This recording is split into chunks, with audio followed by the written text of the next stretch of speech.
रतनपुर गांव में एक गरीब किसान रामू अपनी बीवी सरला के साथ रहता था।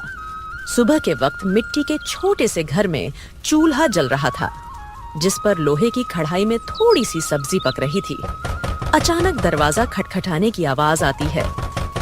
अरे इतनी सुबह सुबह कौन इतने जोर जोर से दरवाजा पीट रहा है?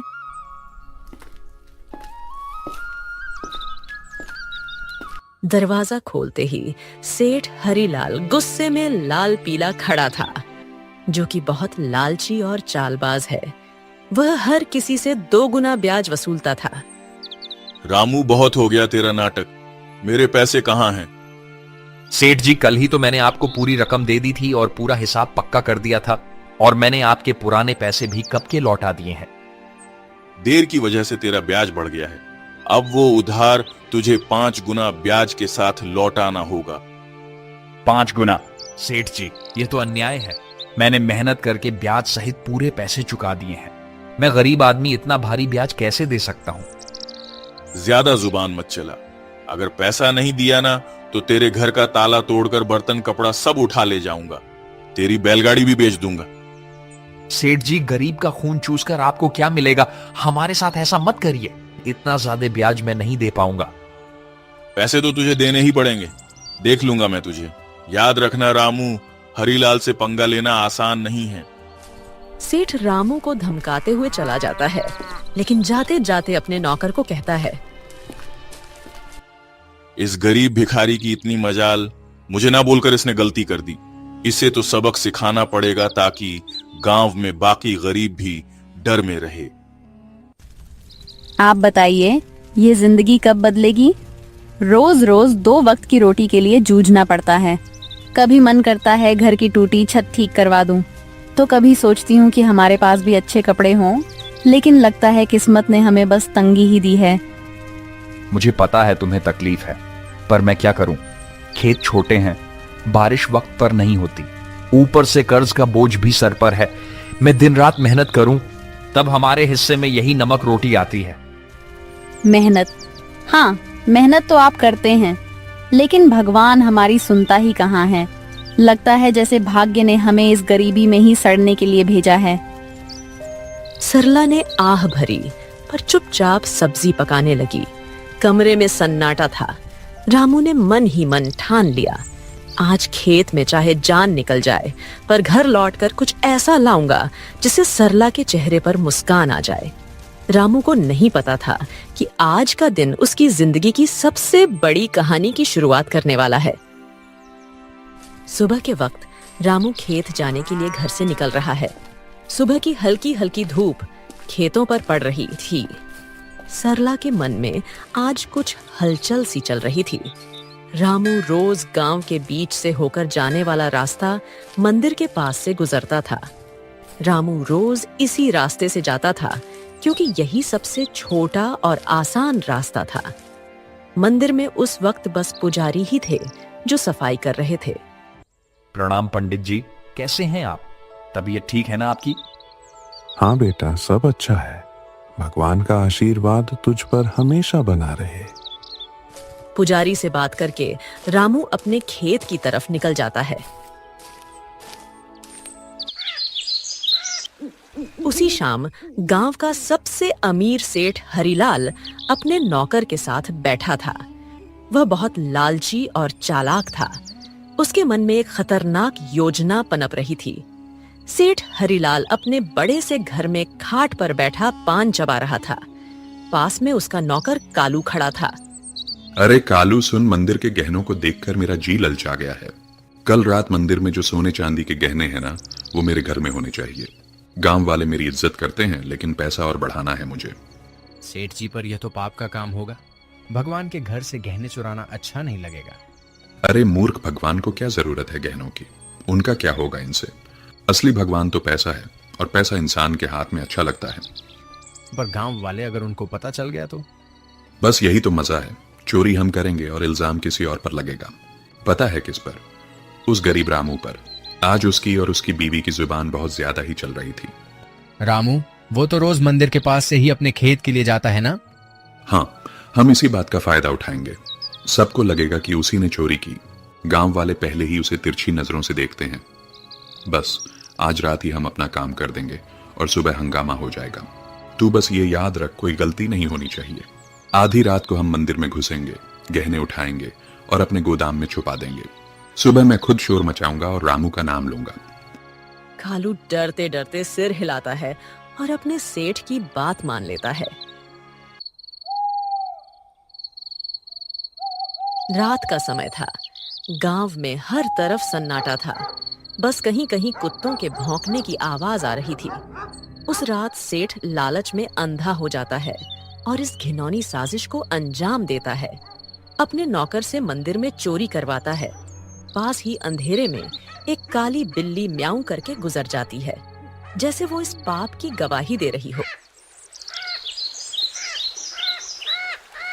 अगली सुबह गांव के बीचों बीच मंदिर के सामने एक भीड़ इकट्ठी हो गई थी।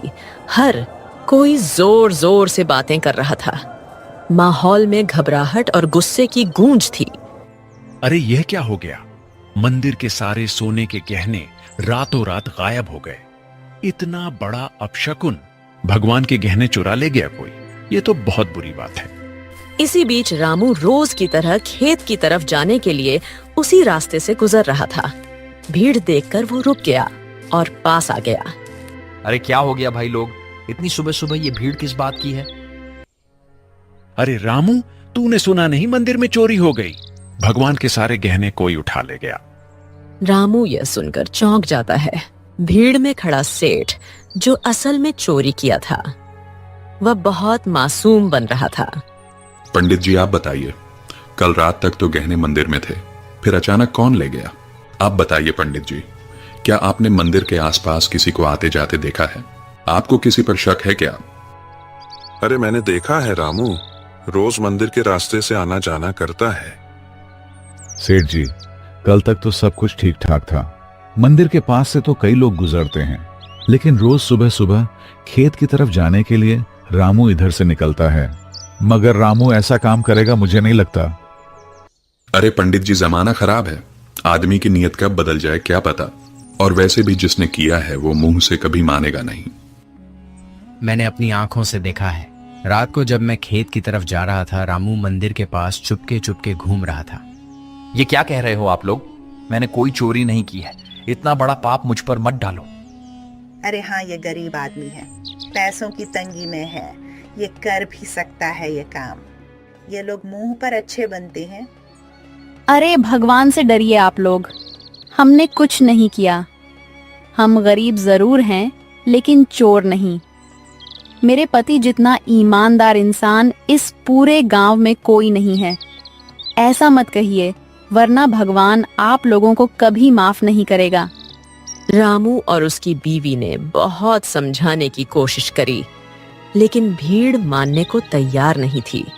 सब रामू को ही चोर मान बैठे। रामू और सरला की आंखों में आंसू आ गए, लेकिन भीड़ में कोई उनकी सुनने को तैयार नहीं था। गांव वालों, अब तो सब साफ है। मंदिर के गहने चुराने वाला यही रामू है और ऐसे आदमी को हमारे गांव में रहने का कोई हक नहीं। चोरी करने वाले की एक ही सजा है, गांव से बाहर निकाल देना। हाँ, अगर इसने मंदिर में चोरी की है तो यह तो भगवान का भी अपराधी हुआ। इसे यहीं रहने देंगे तो कल हमारे घरों से भी चीजें गायब हो जाएंगी। अरे आप सब क्यों नहीं समझते? मैं निर्दोष हूं। मैंने कोई चोरी नहीं की। मैं तो रोज के जैसे अपने खेत जा रहा था। मुझ पर इतना बड़ा इल्जाम मत डालिए। भीड़ में जोर जोर से आवाजें गूंजने लगी। निकालो इसे गांव से। भीड़ में हलचल मच गई। लोग एक दूसरे से कान्हा फूंसी करने लगे। रामू और सरला की आंखों में आंसू भर आए। उन्होंने कई बार सफाई देने की कोशिश की, लेकिन किसी ने उनकी नहीं सुनी। सबने मिलकर उन्हें गांव के बाहर निकाल दिया। रामू और सरला मजबूर होकर गांव छोड़कर चले गए। रामू और सरला रोते रोते गांव छोड़ चुके थे।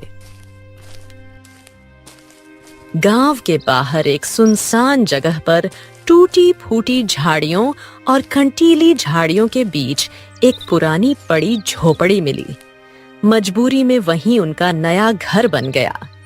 सुनिए जी, यह जगह कितनी सुनसान है। न पास में कोई इंसान, यहाँ आसपास की झोपड़ियों में कोई रहता भी नहीं है। न खाने को कुछ है। अब हम क्या करेंगे? क्या करें सरला? जब अपना गांव ही हमें ठुकरा दे तो कहीं और सहारा ढूंढना पड़ता है। यही हमारी तकदीर है। मैं तो ये सोच रहा हूं, आखिर चोरी की किसने है और इल्जाम मुझ पर डाल दिया गया। मैं असली चोर का पता लगाकर रहूंगा। दिन ढल गया। सरला रोते रोते सो गई। रामू सारी रात परेशान बैठा रहा।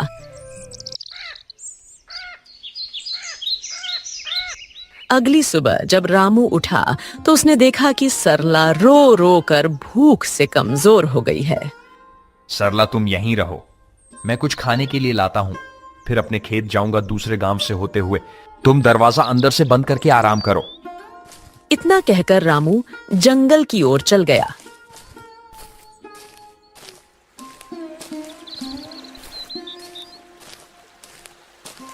रामू ने सरला को कुछ फल और आसपास की नदी से पानी लाकर दिया। रामू दूसरे गांव से होते हुए अपने खेत जाने के लिए निकल गया। अचानक घने जंगल में सामने से एक साधु बाबा प्रकट होते हैं। उनकी लंबी दाढ़ी और वस्त्र उन्हें अलग ही आभा दे रहे थे। रामू उनके पास गया। बेटा, तू कौन है? तेरे चेहरे पर चिंता की रेखाएं साफ दिख रही हैं। बाबा, मैं इस गांव का ही रहने वाला हूं, पर अब गांव वालों ने मुझे निकाल दिया है। सब लोग मुझ पर चोरी का झूठा इल्जाम लगा रहे हैं। मैंने कोई चोरी नहीं की। रामू रोते रोते साधु बाबा को पूरी कहानी बताता है। सेठ का कर्ज, गांव वालों का इल्जाम और मंदिर से चोरी की घटना। बेटा, तेरी आंखों में छल नहीं है। तू सच्चा और साफ दिल का इंसान है। तेरी पीड़ा मैं समझ सकता हूं। ये दुनिया अक्सर गरीब पर झूठा इल्जाम लगा देती है, पर चिंता मत कर, भगवान न्याय करते हैं। असली चोर जल्द ही सामने आएगा। यह मेरा आशीर्वाद है। पर बाबा कैसे? सब मुझे ही दोषी मान रहे हैं। गांव छोड़कर मैं और मेरी पत्नी यहां भूखे प्यासे पड़े हैं। कोई मेरी बात मानने को तैयार नहीं है। मैं कैसे साबित करूं कि मैं निर्दोष हूं? इस जंगल में एक श्रापित जानवर रहता है। उसने अपनी आंखों से असली चोर को देखा है। वही तुझे सच तक पहुंचने में मदद करेगा। पर ध्यान रहे, उस जानवर को ढूंढना आसान नहीं है। उसके पास जाना होगा, उसका विश्वास जीतना होगा, तभी वह तेरी मदद करेगा।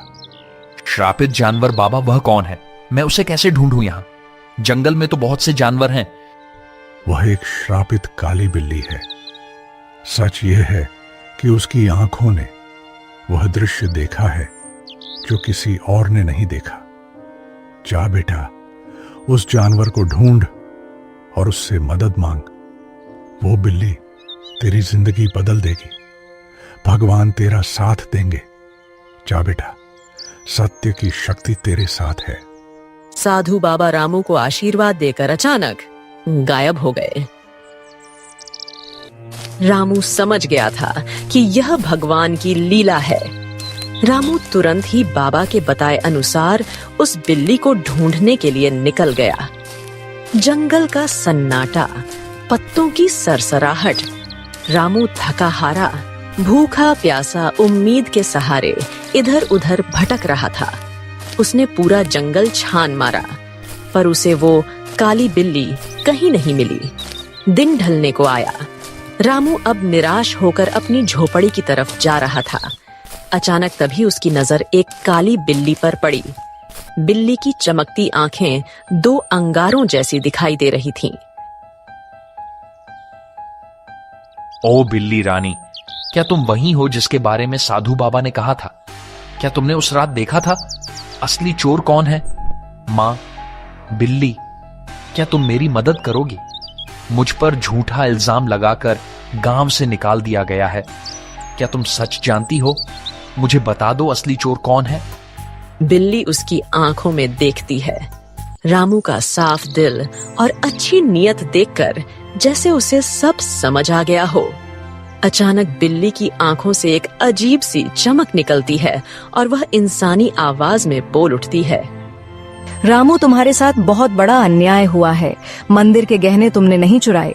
असली चोर तुम्हारे गांव का सेठ और उसका नौकर है। दोनों ने मिलकर मंदिर से गहने चुराए और चोरी का इल्जाम तुम्हारे सिर पर चढ़ा दिया ताकि कोई शक न करे।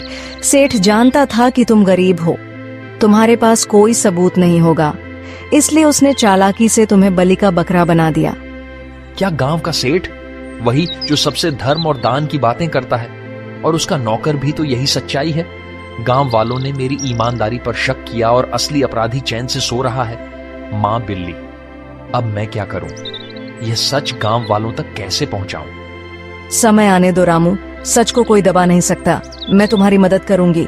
तुम मुझे कल गांव लेकर चलो। मैं वहां जाकर सबको सारी सच्चाई बताऊंगी और तुम्हें निर्दोष साबित करूंगी। रामू को बिल्ली की बातें सुनकर राहत मिलती है।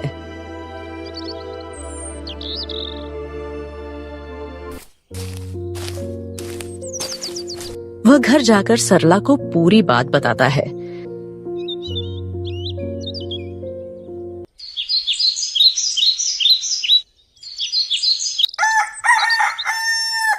अगली सुबह रामू और सरला बिल्ली को लेकर गांव जाते हैं और सबको बुलाते हैं।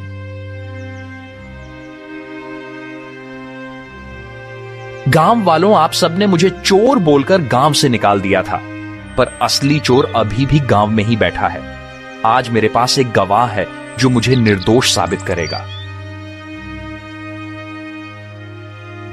गांव वालों सुनो, असली चोर रामू नहीं है।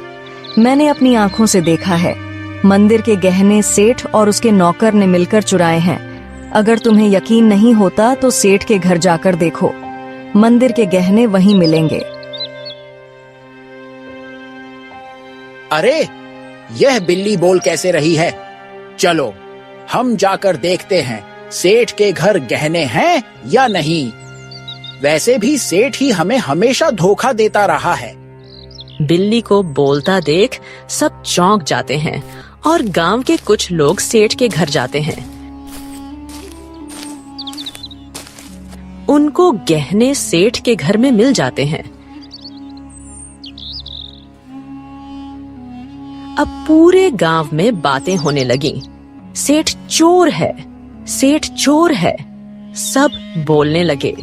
सेठ ने चालाकी से अपने नौकर को इशारा करा और सारा इल्जाम नौकर पर डाल दिया। अरे नहीं नहीं, मैं चोर नहीं हूं। ये सब मेरे नौकर की करतूत है। उसने ही चोरी की है। मैं तो खुद हैरान हूं। झूठ मत बोलिए सेठ जी, आप सबसे ब्याज में 4 गुना पैसे वसूलते हो, अब चोरी भी करवा रहे हो। ठीक है, अगर तुम सब कहते हो तो इस नौकर को सजा मैं दूंगा, क्योंकि यही असली चोर है। मुझे इस बारे में कुछ नहीं पता था। सेठ ने पूरे गहने वापस मंदिर में रखवा दिए। अब गांव में उसकी कोई इज्जत नहीं करता है। पूरे गांव वालों ने रामू से माफी मांगी। उन्हें अपनी गलती का एहसास हो गया। सबने पूरे आदर सम्मान के साथ रामू और सरला को गांव वापस बुलाया।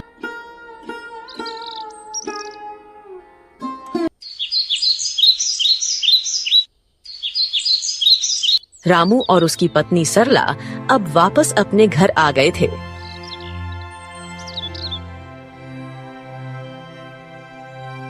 शाम का समय, हल्की ठंडी हवा चल रही है। रामू बोलने वाली बिल्ली के साथ खेत की तरफ जा रहा था।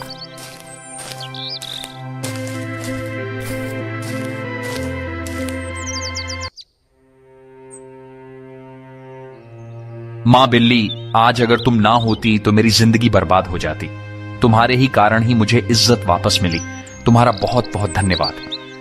रामू, अब मुझे तुमसे एक आखिरी बात कहनी है।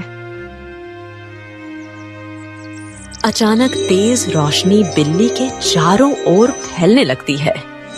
बिल्ली चमकने लगती है और पल भर में वह एक सुंदर अप्सरा में बदल जाती है। रामू आश्चर्य से पीछे हट जाता है।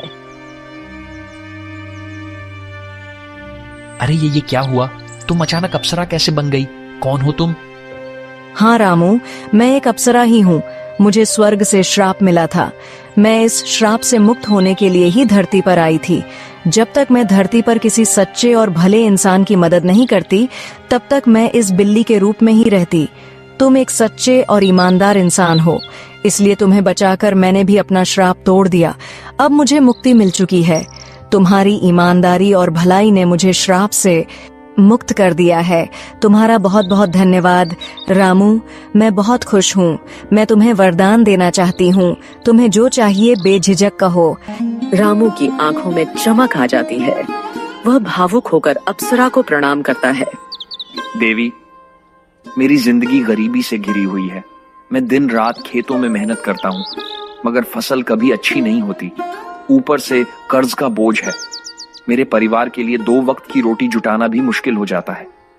रामू, मैं तुम्हें वरदान देती हूँ।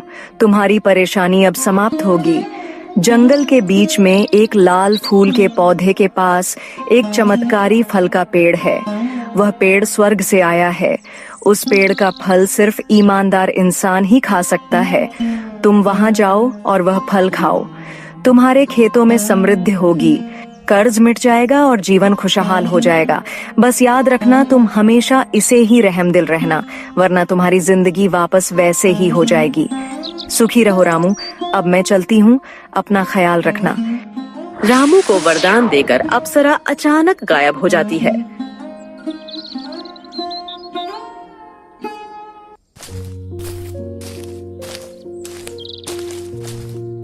रामू जंगल में चारों तरफ उस चमत्कारी पेड़ को ढूंढता है। सूरज ढलने को होता है। थका हारा रामू अचानक लाल फूल के पौधे को देख लेता है। रामू धीरे धीरे आगे बढ़ता है और देखता है कि पौधे के पीछे एक सुंदर चमकदार पेड़ खड़ा है। पेड़ की टहनियों पर सुनहरे फल चमक रहे हैं। रामू श्रद्धा से पेड़ के पास जाता है। पेड़ देवता, मुझे अप्सरा ने आपके पास भेजा है। मैं गरीब किसान रामू हूँ। क्या मैं आपके फल खा सकता हूँ? अचानक पेड़ से आवाज आई।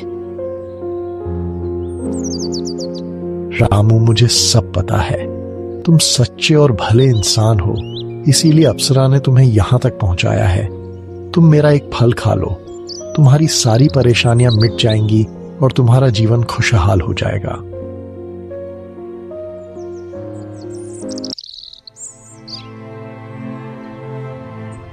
रामू पेड़ से एक सुनहरा फल तोड़कर खाता है। अचानक उसके शरीर में एक अजीब सी ऊर्जा दौड़ जाती है। वह पेड़ को धन्यवाद करके अपने घर की ओर निकल जाता है। और जैसे ही वह घर के पास पहुंचता है, उसकी झोपड़ी एक सुंदर बड़ा आलीशान घर में बदल जाती है। रामू दंग रह जाता है। उसकी पत्नी बाहर आकर चौंक जाती। अरे सुनिए, ये क्या हो गया? हमारी झोपड़ी कहाँ गई? इतना बड़ा घर कैसे बन गया? क्या यह घर हमारा है? हाँ प्रिय, यह सब भगवान की कृपा है। जंगल में मुझे एक अप्सरा मिली। उसने मुझे चमत्कारी पेड़ का रास्ता बताया। उस पेड़ ने मुझे फल दिया और जैसे ही मैंने खाया, हमारी किस्मत बदल गई। रामू ने सरला को उस स्वर्ग से आई श्रापित बिल्ली की पूरी कहानी बताई। इतने सालों की गरीबी के बाद अब हमारी जिंदगी बदल गई। भगवान का बहुत बहुत धन्यवाद। हाँ, मगर याद रखना, यह चमत्कार हमें सिर्फ इसलिए मिला है क्योंकि हमने कभी बेईमानी नहीं की। यह वरदान हमें हमारी मेहनत और ईमानदारी की वजह से मिला है।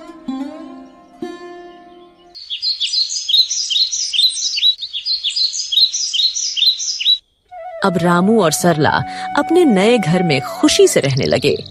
पर रामू अब भी साधारण कपड़ों में ही रहता था। उसके अंदर जरा सा भी घमंड नहीं आया। उसने हमेशा उस अप्सरा की बात याद रखी। अब रामू गांव में सबकी मदद करने लगा। उसके घर में हमेशा अनाज भरा रहता था और मेहमानों के लिए दरवाजे खुले रहते थे। वह गांव के सारे जरूरतमंद लोगों को अनाज बांटता था। सारे गांव में रामू की बातें होने लगी। हर कोई अब रामू की बहुत इज्जत करने लगा था। एक दिन गांव वालों को रामू की तारीफ करते सेठ हरिलाल ने सुन लिया। यह सब देख हरिलाल को जलन होने लगी। ये सब दिखावा है। कोई इतना अमीर अचानक कैसे हो सकता है? जरूर इसके पीछे कोई बड़ा राज है। अगर यह ऐसे ही अमीर होता रहा तो गांव में मेरी इज्जत तो मिट्टी में मिल जाएगी। अबे कालू सुन, तू जरा रामू पर नजर रख और पता कर कि इसके पास दौलत आने का असली राज्य क्या है। उसी दिन से सेठ का नौकर रामू पर नजर रखने लगा।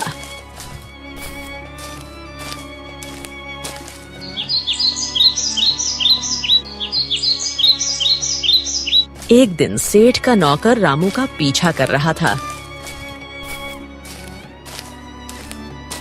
उसने देखा कि रामू जंगल में जाकर उस चमत्कारी पेड़ से बात कर रहा है। कालू चुपके चुपके रामू की सारी बातें सुन रहा था।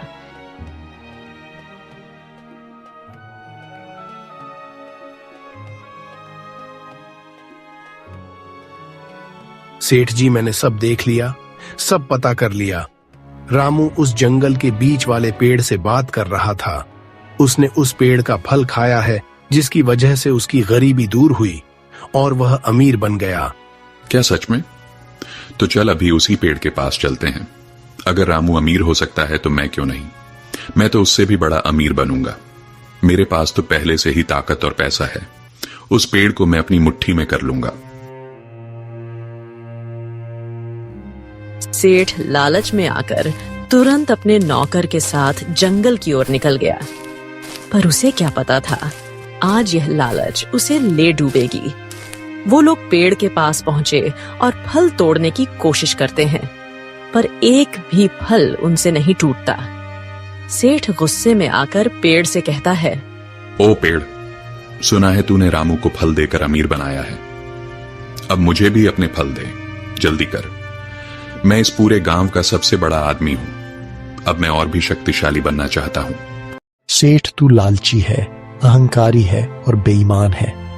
मैं अपना फल सिर्फ उसी को देता हूं जिसके दिल में दूसरों के लिए करुणा हो, जो ईमानदार हो और सच्चा हो। तेरे दिल में सिर्फ लालच और घमंड है, इसलिए तुझे कभी यह फल नहीं मिलेगा। क्या कहा? तू मुझे फल नहीं देगा? अरे मूर्ख पेड़, अगर तू मुझे फल नहीं देगा तो मैं तुझे जड़ से काट दूंगा। तेरे जैसे 1000 पेड़ मैं खरीद सकता हूं मैं। अब तू देख, तुझे काट कर मैं तेरे सारे फल ले लूंगा। अबे कालू, कुल्हाड़ी उठा और इसे काट डाल। गांव जाकर उस रामू को भी आज मैं खत्म कर दूंगा। कालू भाग कर जाता है और कुल्हाड़ी लेकर आता है। सेठ पेड़ को अपने पैर से मारने लगता है और उसका नौकर कुल्हाड़ी से पेड़ काटने की कोशिश करता है, लेकिन कुल्हाड़ी लगते ही चिंगारियों में निकलती है। अचानक आसमान से बिजली गिरने लगी और तेज हवा चलने लगी। ठहरो, तुम दोनों को अपने लालच और पाप का फल अब यही मिलेगा। तुम्हें दूसरों की मेहनत और भलाई से जलन थी, अब तुम्हें इसका परिणाम भुगतना होगा। अचानक पेड़ से एक चिंगारी निकलती है। सेठ और उसका नौकर वहीं जलकर राख हो जाते हैं। सच्चाई और ईमानदारी की राह चाहे कितनी भी कठिन क्यों ना हो, अंत में जीत हमेशा अच्छाई की ही होती है। लालच और बेईमानी इंसान को कभी सुख नहीं दे सकते। भगवान भी उसी का साथ देते हैं जिसका दिल साफ हो और जो दूसरों की मदद करता है। इसीलिए हमें हमेशा नेक रास्ते पर चलना चाहिए।